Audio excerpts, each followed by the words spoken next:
Este workshop sobre microbiologia para uma agricultura sustentável é uma realização da Universidade Federal de Mato Grosso, campus universitário de Sinop, e a Embrapa Agrosilvio Pastoril. E uma palestra que chamou muito a atenção aqui foi a proferida pelo professor e pesquisador da UFMT, Onan Fred. Onan, o que você procurou passar?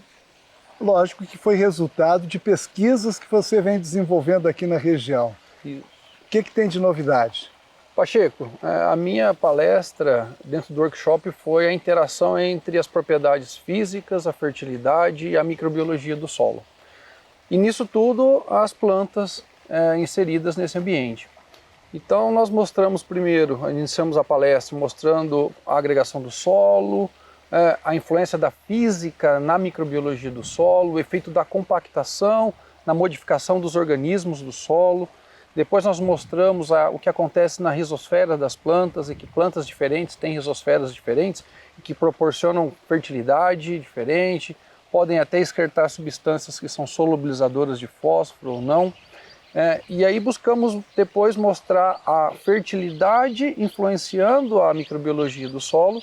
E depois fechamos mostrando os consórcios que nós temos aqui na Embrapa, na Fazenda Santana e demais experimentos, mostrando a importância de você diversificar as culturas no solo, na produção, tipo consórcios de segunda safra, na fertilidade, na física e na microbiologia do solo. Quando você fala em rizosfera, por exemplo, não é todo o sistema radicular, né? Mas é uma área em volta de cada raiz. Explica para nós como é que funciona. A rizosfera, Pacheco, ela é coisa de milímetros em volta do sistema radicular das culturas. Então é aquela interface entre a raiz, o solo e os micro-organismos que estão em volta do sistema radicular. A gente mostrou que a planta excreta de 10 a 40% de todo o carbono que é fixado via fotossíntese. Que ela captura da atmosfera. Então aquele CO2 que é capturado e inserido em assimilados, glicose, 40% até, de 10 a 40%, dependendo da cultura, ela excreta via sistema radicular. E isso traduzindo de uma maneira fácil, comida para os micro-organismos. Sim. E isso que governa a população de micro-organismos que vai ficar nessa rizosfera, porque os exudatos não são todos iguais. Tem várias substâncias, é um composto bem complexo. E dependendo do composto, ele vai selecionar o tipo de micro-organismo que você vai ter no solo. E esses micro-organismos vão ter um papel importante na física, na agregação e na fertilidade do solo.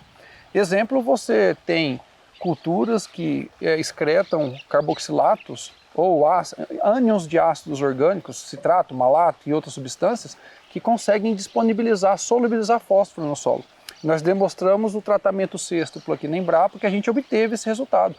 O fósforo do tratamento sextuplo foi mais disponível, sendo que a gente não adicionou fósforo no tratamento, ou seja, realmente esse fósforo foi disponível devido a alguma planta de cobertura que selecionou algum micro-organismo que promoveu essa solubilização de fósforo. Então foi uma palestra muito dinâmica, o pessoal participou, foi complexo porque eram vários assuntos, mas a gente levantou várias dúvidas, mostrou vários sistemas de consórcio e os impactos no solo.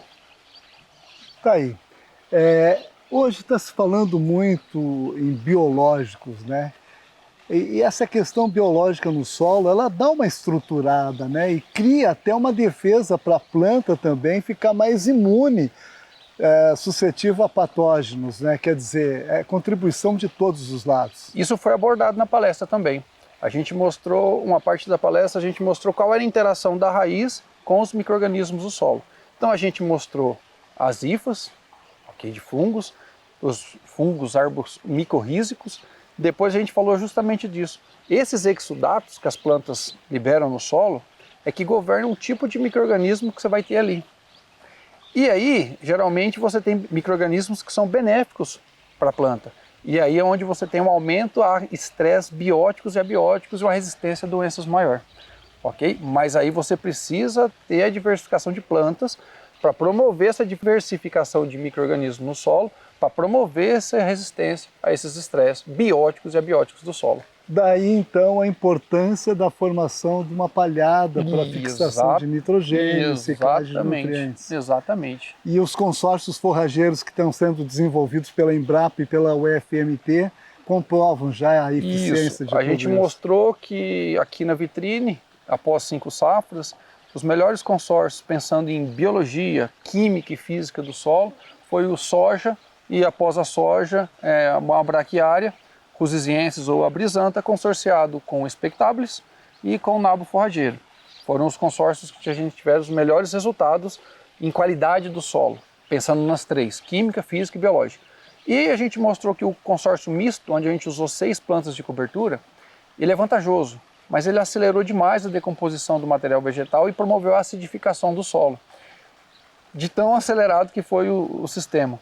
Mas a gente mostrou que uma calagenzinha ali resolve o problema.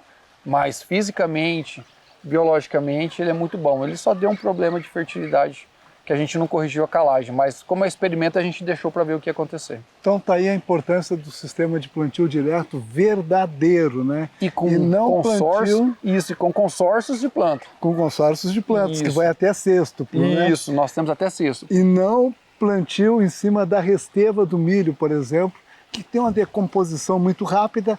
Quando chega na época de plantio, a planta está descoberta. Então, e outra coisa que a gente observou, né, Pacheco? Aquele dia que eu te mandei as fotos, faz umas 2 semanas. 2 semanas, sexta-feira. A temperatura do solo onde estava a soja milho atingiu 55 graus Celsius. Aonde a gente tinha soja, e depois da soja milho consorciado com braquiária, 37. E aonde a gente tinha o sextuplo, que é esse mix de culturas, a temperatura do solo estava a 29 graus Celsius. A diferença é muito grande. A diferença é muito grande. Mas o que representou mesmo o diferencial muito grande foi no sistema radicular de uma espécie e de outra. Isso. Daquela planta que está protegida, é visível. É visível, é visível. E aí a gente mostrou na palestra também o impacto da temperatura sobre a respiração ou atividade microbiana. Conforme a temperatura sobe, a atividade microbiana ela diminui, tá? Então, exemplo, para a soja, a temperatura ideal é de 20 a 30 graus Celsius. A gente está falando de 55. Já não tem mais ambiência, né? Isso, aí você já imagina a atividade microbiológica como está nesse solo, ok? E a importância da cobertura desse solo. Professor Onan, mais uma vez, muito obrigado aí pela sua participação. Valeu, obrigado eu. Acabei de conversar com o professor e doutor Onan Fred, da Universidade Federal de Mato Grosso.